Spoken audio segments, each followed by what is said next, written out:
आकाशवाणी लखनऊ से प्रस्तुत है प्रादेशिक समाचार।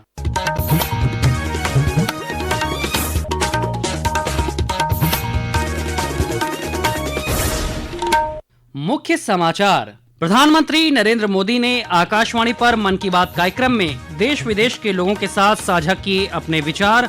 कहां रिकॉर्ड स्तर पर पहुंचा भारत का खाद्यान्न उत्पादन। प्रधानमंत्री ने मन की बात में अयोध्या में ध्वजारोहण और काशी तमिल संगमम का भी किया जिक्र। मुख्यमंत्री योगी आदित्यनाथ ने जताया आभार। भारत निर्वाचन आयोग ने उत्तर प्रदेश समेत 12 राज्यों और केंद्र शासित प्रदेशों में विशेष गहन पुनरीक्षण SIR की समय सीमा 1 सप्ताह बढ़ाई। उप मुख्यमंत्री केशव प्रसाद मौर्य ने किया फैसले का स्वागत। और लखनऊ में चल रही सैयद मोदी अंतर्राष्ट्रीय बैडमिंटन टूर्नामेंट 2025 का हुआ समापन। भारत की गायत्री गोपीचंद और त्रिशा जॉली की जोड़ी ने जीता महिला डबल्स का खिताब। नमस्कार, प्रदेश के समाचारों के साथ मैं शैलेंद्र और अब समाचार विस्तार से। प्रधानमंत्री नरेंद्र मोदी ने कहा है कि लिप इंजन, MRO सुविधा, INS माहे और स्काई रूट के इन्फिनिटी परिसर भारत की नई सोच, नवाचार और युवा शक्ति को दर्शाते हैं। आज आकाशवाणी से मन की बात कार्यक्रम में श्री मोदी ने ये बात कही।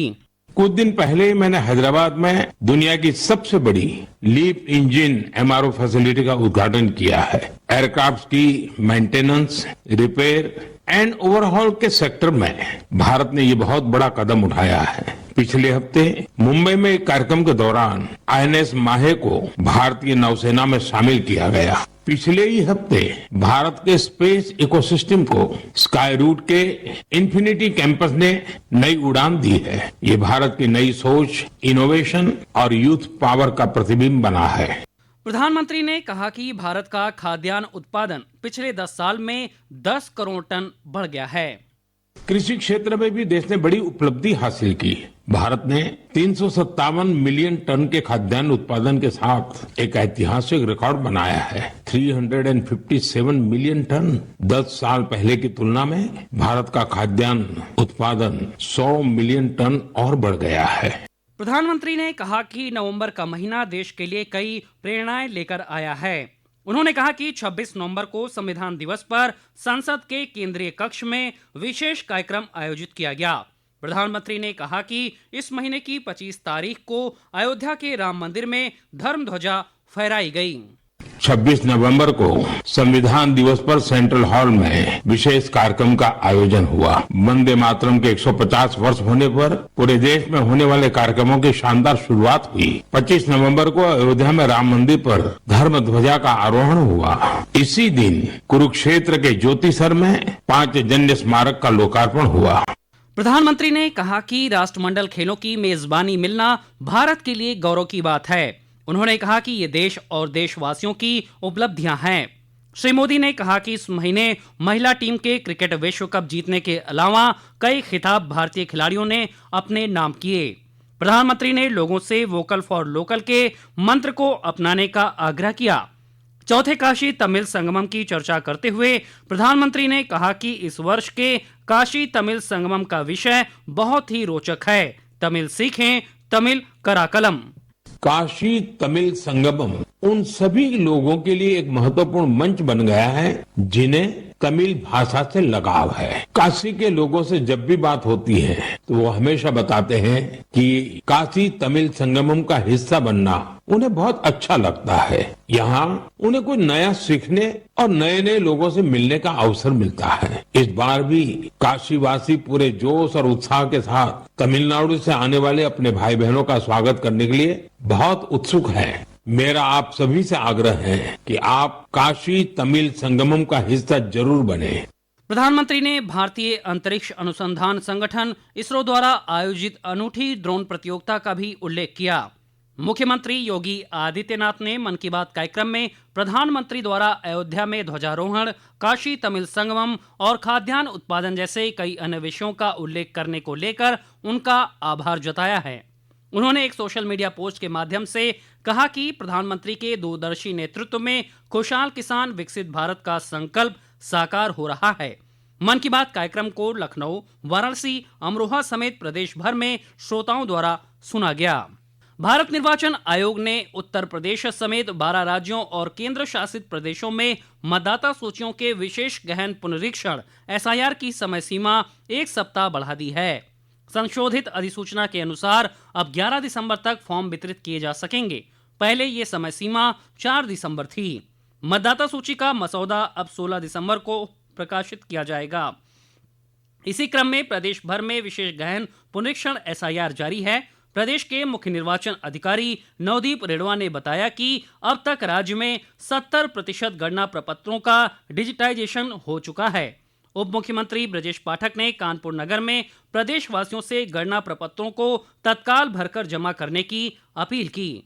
वहीं उप मुख्यमंत्री केशव प्रसाद मौर्य ने सभी बीएलओ से अपने कर्तव्यों का पालन करने का आह्वान किया। उन्होंने कहा कि चुनाव आयोग ने 1 सप्ताह का जो समय बढ़ाया है, हम इसका स्वागत करते हैं। चुनाव आयोग के द्वारा समय समय पर कोई न कोई अभियान चलाया जाता है। कर्तव्य पालन हिम्मत के साथ करें और यह एक जिम्मेदारी वाला काम है और उन्हें यह जिम्मेदारी मिली हुई है जो भारतीय संविधान के अनुसार लोकतंत्र की मजबूती के लिए आवश्यक है। चुनाव आयोग ने 1 सप्ताह का जो समय बढ़ाया है, इसका हम स्वागत करते हैं। ये समाचार आप आकाशवाणी लखनऊ से सुन रहे हैं। ताजा समाचार जानने के लिए आप हमारी वेबसाइट newsonair.gov.in पर लॉगिन कर सकते हैं। इसके साथ ही आप प्रादेशिक समाचारों का ये बुलेटिन हमारे YouTube channel news on AIR Lucknow पर भी सुन सकते हैं। प्रदेश के श्रम एवं सेवायोजन मंत्री अनिल राजभर ने आज लखनऊ में कहा कि केंद्र सरकार द्वारा लागू किए गए श्रम सुधार देश की श्रम व्यवस्था को सरल, पारदर्शी और आधुनिक बनाते हुए श्रमिकों को सुरक्षा, सम्मान और समयबद्ध सेवाएं उपलब्ध कराएंगे। नई संहिताएं 21 नवंबर 2025 से पूरे देश में प्रभावी हो चुकी हैं। श्री राजभर ने लोकभवन में आयोजित एक प्रेस वार्ता में कहा कि भारत सरकार ने 29 पुराने श्रम अधिनियमों को एकीकृत करते हुए मजदूरी संहिता 2019, सामाजिक सुरक्षा संहिता 2020, औद्योगिक संबंध संहिता 2020 तथा उपजीविका जन्य सुरक्षा, स्वास्थ्य एवं कार्यदशा संहिता 2020 को लागू कर दिया गया है। उन्होंने कहा कि राज्य सरकार स्थानीय स्तर पर करियर केंद्र स्थापित करेगी। उन्होंने विश्वास व्यक्त किया कि ये सुधार उद्योगों के विकास, रोजगार विस्तार और श्रमिक कल्याण, इन तीनों को एक साथ नई दिशा देंगे। काशी तमिल संगमम के चौथे संस्करण के अंतर्गत आज काशी हिंदू विश्वविद्यालय परिसर में आयोजित रन फॉर केटीएस 4.0 में युवाओं ने बढ़ चढ़कर हिस्सा लिया। बीएचयू कुलपति अजीत कुमार चतुर्वेदी ने मैराथन को हरी झंडी दिखाकर रवाना किया। इसके माध्यम से विविधता में एकता के संदेश को प्रसारित किया गया। उत्तर प्रदेश खादी एवं ग्रामोद्योग बोर्ड के तत्वाधान में लखनऊ में आयोजित खादी महोत्सव 2025 का आज 10वें और अंतिम दिन समापन हो गया।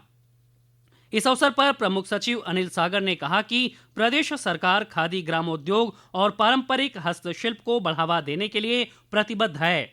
इस वर्ष महोत्सव में खादी संस्थाओं के 32, ग्रामोद्योग की 120 और माटी कला की 8 इकाइयों सहित कुल 160 उद्यमियों ने भाग लिया। मुरादाबाद के थाना कटघर क्षेत्र में दिल्ली लखनऊ हाईवे पर आज एक सड़क हादसे में एक ही परिवार के 5 लोगों की मौत हो गई। बस और ऑटो के बीच हुई टक्कर में कई लोग घायल भी हो गए। पुलिस अधिकारियों ने बताया कि हादसे में मारे गए ऑटो सवार लोग एक शादी समारोह में शामिल होने के लिए जा रहे थे। वहीं भदोही में NH-19 पर हुए सड़क हादसे में 2 लोगों की मौत हो गई। भारत की गायत्री गोपीचंद और त्रिशा जॉली की जोड़ी ने सैयद मोदी अंतर्राष्ट्रीय बैडमिंटन टूर्नामेंट के महिला डबल्स का खिताब जीत लिया है। लखनऊ में आज खेले गए फाइनल में भारतीय जोड़ी ने जापान की तनाबे और ओसावा की जोड़ी को 17-21, 21-13, 21-15 से हराकर खिताब अपने नाम किया। मैच के अपने अनुभवों को साझा करते हुए गायत्री गोपीचंद ने बताया कि पहले सेट में हारने के बाद उन्होंने अपनी स्ट्रेटजी को बदला और जीत हासिल की।